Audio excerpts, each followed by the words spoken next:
Bonjour, ici Bruno, bienvenue dans cette analyse IMO. Aujourd'hui, nous allons voir le cas de Jérôme qui souhaite investir à Mulhouse et qui hésite entre deux biens qui lui ont plu, un appartement T2 et un appartement T3.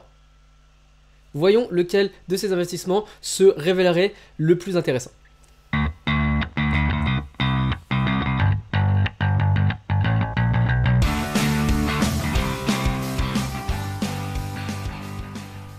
Donc pour faire cette analyse, nous allons rapidement brosser le portrait de Jérôme, puis donner les chiffres sur les deux biens, le T2 et le T3, et puis rapidement les chiffres financiers et la situation fiscale. Donc cette analyse, ce cas, concerne Jérôme, qui est fonctionnaire, célibataire aujourd'hui. Hop, fonctionnaire.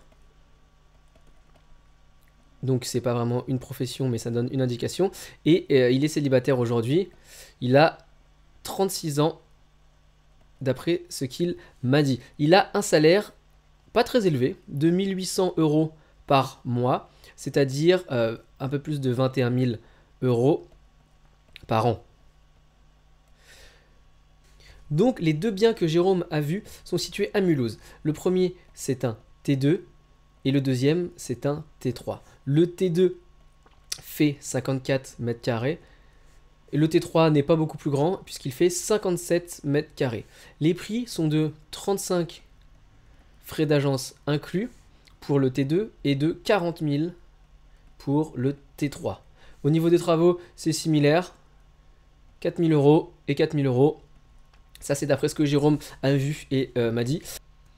Pour les loyers, les deux biens sont actuellement occupés avec des baux qui arrivent bientôt à terme. Le premier, le T2, c'est 90 € par mois plus 50 € de charge.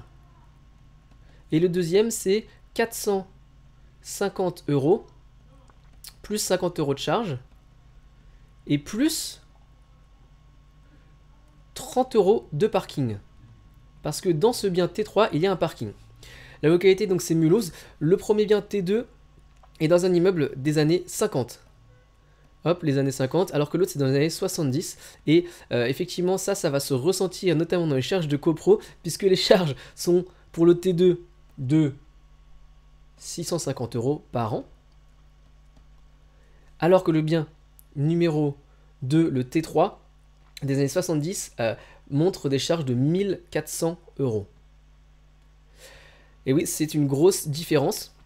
Au niveau des taxes foncières, là, c'est pas énorme la différence. On est à 450 pour le T2 et 550 pour le T3.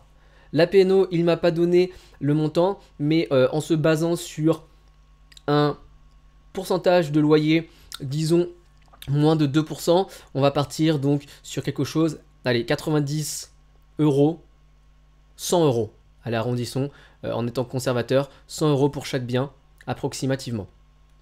En termes de financement, Jérôme est déjà allé voir sa banque. Il pourrait faire un emprunt sur 20 ans à un taux de 1,6 plus 0,2% d'assurance. Et donc ce bien-là, que ce soit le T2 ou le T3, il souhaiterait le mettre en location en nu et donc de faire l'investissement en direct. Donc nu au réel. Il prévoit de mettre 4 500 € d'apport dans cette opération. Donc on voit déjà rapidement que les biens sont assez similaires. Les grosses différences, ça va être les charges de copropriété, surtout, et puis les loyers qui sont différents, un peu plus élevés pour le T3. Donc 450 plus 30, on est à 480 €. Il me disait que le parking pouvait le mettre à 40 €, donc ça fait 490 € potentiel pour ce bien-là, versus 390. On va rentrer ces chiffres-là dans rendementlocatif.com, le simulateur qu'on utilise chez Investimo Club, pour voir rapidement quelles sont les différences de rentabilité et de cash flow dégagées par ces projets. Donc là, on a fait rentrer les chiffres dans le logiciel rendement locatif. On va vraiment faire pour avoir une analyse côte à côte. Donc, à ma gauche, le projet du T2, à ma droite, le projet du T3. On rentre tous les chiffres. On voit que pour le projet du T2, on a un investissement total de 43 000 euros ici. Et pour le projet du T3, on a un investissement total de 49 000 euros. Donc je rappelle l'investissement total, ça prend l'investissement achat net, plus les frais d'agence, plus les travaux de rénovation, les frais de notaire et les emprunts et les charges de la banque lors de l'emprunt. Dans ces deux projets, on voit que le T3, forcément parce qu'il coûte un peu plus cher, a une mensualité un peu plus élevée de 218 versus 192. Encore une fois, on voit qu'il y a vraiment une similarité entre les deux projets. Et lorsqu'on va sur l'onglet résumé, hop, on va faire ça pour les deux.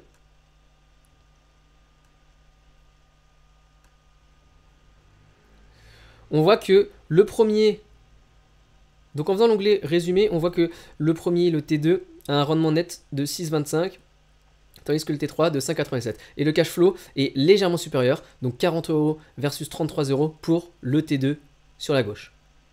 Si on regarde en détail ce cash flow, en cliquant sur cash flow, eh bien, on s'aperçoit que, effectivement, dans le projet T3, dû aux fortes charges de copropriété, eh bien, on a un projet qui a un cash flow positif moins important. Pour vraiment départager les deux, on va essayer de voir par la demande, c'est-à-dire quel marché est le plus intéressant sur la ville de Mulhouse entre les T2 et les T3.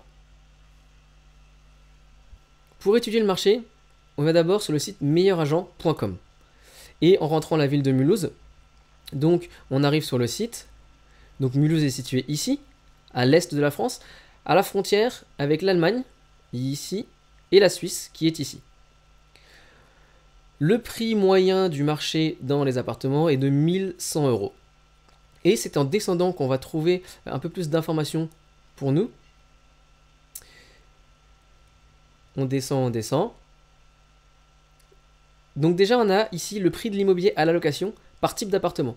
On voit que sur les deux pièces, on a un loyer mensuel moyen plus élevé, 9,5 euros, que sur les 3 pièces.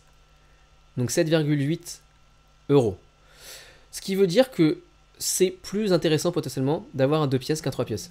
On va descendre encore et on va regarder les répartitions des logements qui sont aujourd'hui sur Mulhouse. Donc là, c'est la part des résidences principales, mais en fait, ça concerne, et on peut l'extrapoler à tous les logements qu'il y a sur la place. Les 2 pièces représentent 20% des logements, alors que les 3 pièces juste en dessous, 30%. Ça veut dire qu'il y a moins de logements de pièces, et donc potentiellement moins de compétition sur ce marché. Je remonte et remonte la carte. Mulhouse est situé très proche de la Suisse et notamment d'une ville qui est aujourd'hui très attractive pour de nombreuses raisons, qui est la ville de Bâle, située juste à côté. Ce qui fait qu'il y a de nombreux frontaliers qui cherchent à se loger du côté français parce que c'est moins cher que d'habiter en Suisse. Donc, avoir un T2 aujourd'hui, ça peut être vraiment intéressant puisqu'il y a moins de compétition.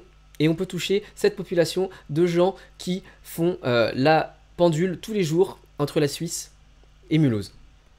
Donc c'est pour ça que moi, je recommanderais, en ayant fait cette analyse de marché, à Jérôme de privilégier le T2 qui a moins de concurrence et qui correspond potentiellement à une demande précise de frontaliers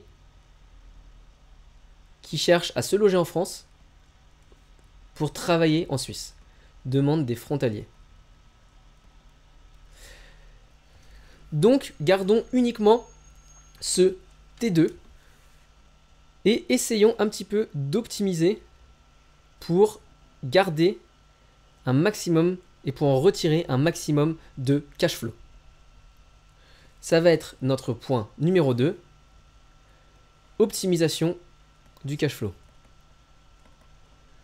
On voit que le loyer actuel évalué et pratiqué dans ce logement est de 390 €. Or, si l'on essaie de cibler cette population des frontaliers, ou une population active qui a les moyens, eh bien on va proposer dans un T2 de le mettre en meublé, ce qui, petite parenthèse, serait beaucoup plus difficile avec un T3. Donc on va proposer un bien totalement meublé dans ce T2 et ainsi essayer d'augmenter le loyer. Et je pense qu'un loyer pertinent sur Mulhouse pour cette surface-là de T2, on l'a vu, c'était 9,5 € par mètre carré. Si on applique ce ratio, on arriverait à 500 € pratiquement. Là, on va partir sur quelque chose d'un peu plus conservateur, mais disons que 440 € de loyer pourrait être appliqué sur ce T2 lorsqu'il est meublé. Donc, en faisant du meublé, on arrive et on peut espérer un loyer de 440 €. Ça encore, ça va valider en faisant une annonce fictive. Et puis, bien sûr, en faisant du meublé, on pourra opter pour le statut LMNP qui va diminuer l'imposition. Et ça, voyons-le tout de suite en refaisant tourner une simulation. Donc avant de refaire tourner, on regarde encore les chiffres. 40 € de cash flow par mois.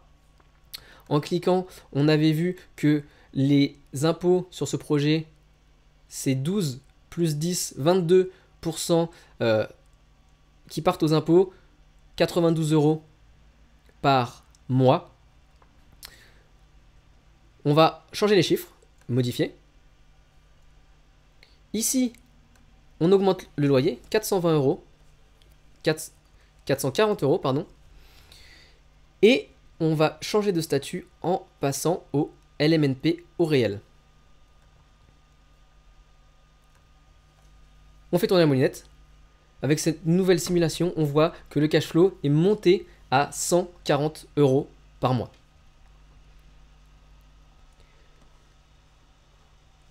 On a fait passer le cash flow de 40 € par mois à 144 €. Soit un triplement et plus du cash flow. Ce qui va permettre à Jérôme de faire ce premier projet sur un T2 et puis potentiellement d'en retrouver un autre. Donc voilà, j'espère que cette analyse rapide vous a appris des choses. Bien sûr, il faut toujours nuancer et ce n'est pas une vérité absolue. Si vous avez des questions, n'hésitez pas dans les commentaires. Et puis comme toujours, abonnez-vous à la page YouTube ou Facebook.